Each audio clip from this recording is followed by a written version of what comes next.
When I speak to people about finances and money, I realize one thing. We all want to be rich, but no one really wants to start from the bottom.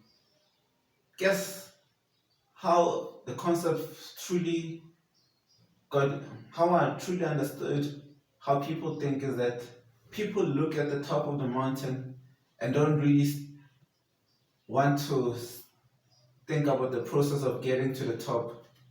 Because for some reason, when you speak to people about finances and goals and things like that, it seems like we all want to start from zero to 100, miraculously jumping every step in between.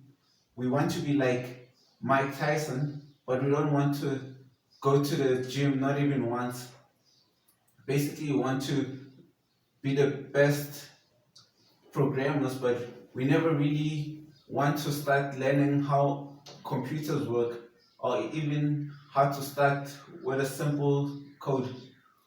We feel like it's a lot of work to get to the point, but when we always told to aim high so we can shoot for the stars, but always land on the moon if things go bad.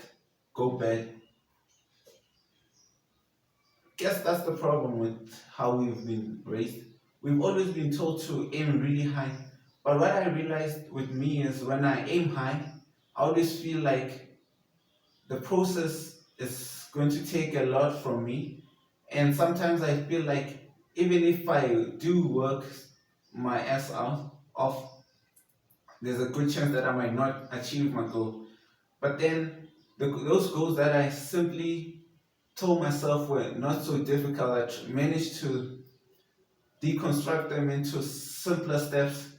Every time I'd reach a milestone, I'd feel happy, feel like there's progress, and then I'd move on to the next step, try to do that, and then what usually happens is the more milestones you achieve, the better you feel about yourself, and the more motivated you are at achieving your goal.